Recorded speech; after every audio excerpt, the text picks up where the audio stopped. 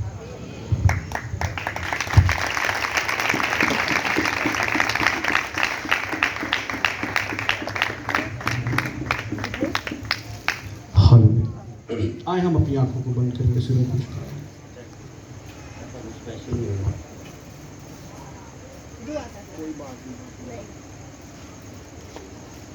Hallelujah.